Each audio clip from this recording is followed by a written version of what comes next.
Welcome back. If you haven't seen my videos before, I'm Ross the Oliver Man, and today we are going to do a special request video from a viewer named Michael.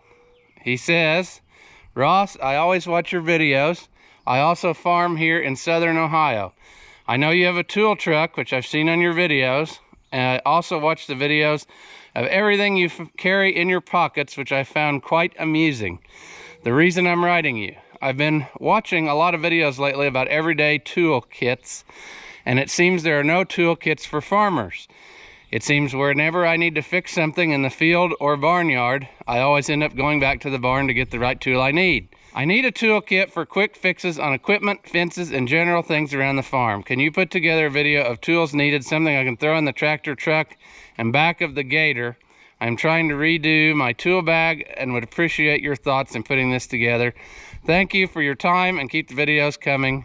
Mike C from Ohio." All right, so yes, I have accumulated a fair amount of tools in my life. I like to collect tools just as much as equipment.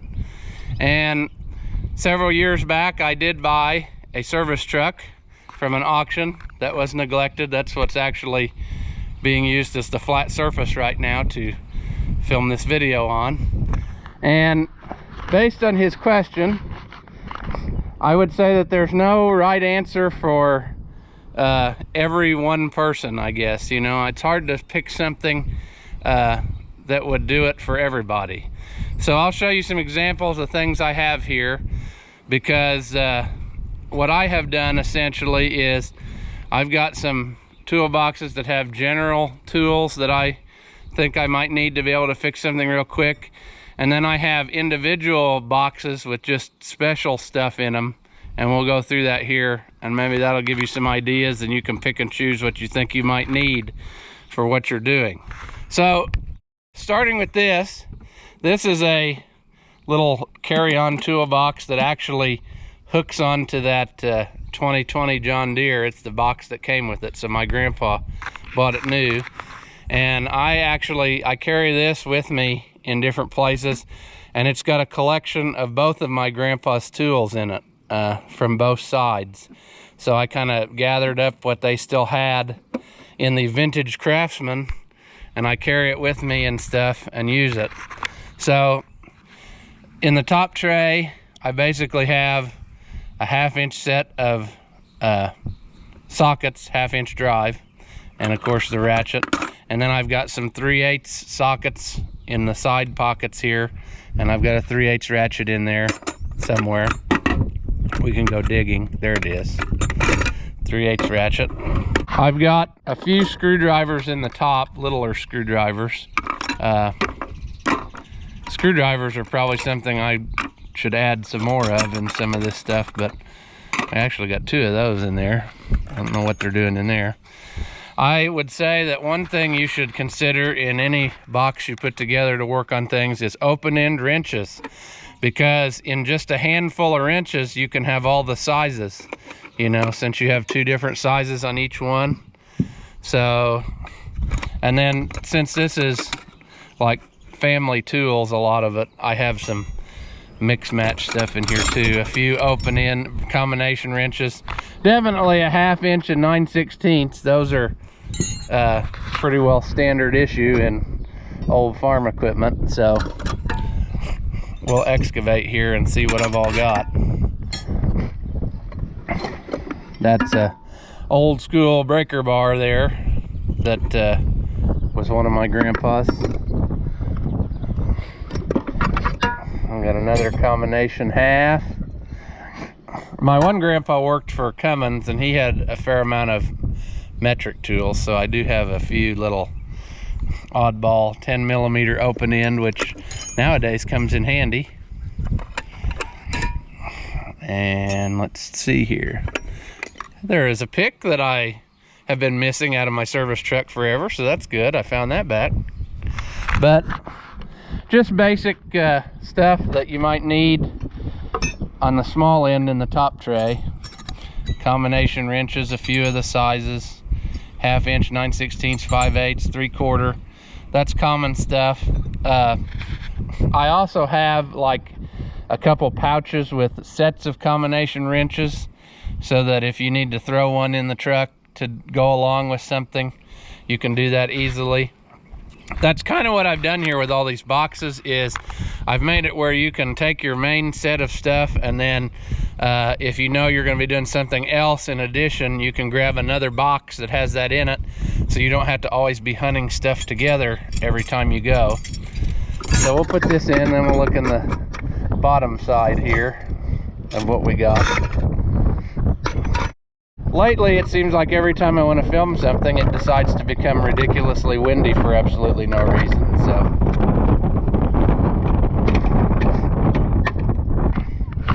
Okay, bottom of the box, we've got bigger stuff. I've got this old school set of Craftsman chisels and punches, which I like these. They're square shaft and pretty heavy duty. Basically just the bigger stuff. I've got some box end wrenches in bigger sizes, and there's a bigger combination wrench that didn't want to take up space in the top. It also has been accumulating odds and ends too, which isn't good. I take this in the 4180 so that I got extra pieces to put the disc back together if something happens. Hammer, you're gonna need some kind of hammer. You never know when you need to bring the Aussies, so this is an old school hammer that was my grandpa's, so it lives in here. Here's more screwdrivers of the wooden handled variety. Once again, they were grandpa's screwdrivers, so that's what they're doing in here. Probably not the most practical for use, wooden handle stuff, if you don't want to destroy it, because screwdrivers also become chisels and pry bars, whatever. More open end wrench. 1/2 inch breaker bar. Forgot the vice grip, I took that out while I was talking. Big Chinesium adjustable wrench. That was my grandpa's, and it's already had my farmer fix on it. When the pin was lost, just put a 1/4 inch bolt in and weld it in, so that's that. More box end wrenches. There's a punch that fell out of the bag, so we'll put that back where it belongs. Some deep well sockets. I carry stuff like electrical tape and thread tape in a lot of the boxes, because you never know when that might bail you out of a pinch, and the electrical tape doubles as your band-aid, so you got to have some of that. These deep well sockets are kind of like a mix match affair. Some of them were my grandpa's and some of them are I just stuck in there to get more sizes, but so that's basically a general toolkit, you know. Sockets, wrenches, screwdrivers, an adjustable wrench, some vice grips. That'll be a good start to get you on your way anyway. And then we'll look at some more of the specialized toolboxes, I guess you should say. Okay, we'll go on to some more specialized toolboxes here.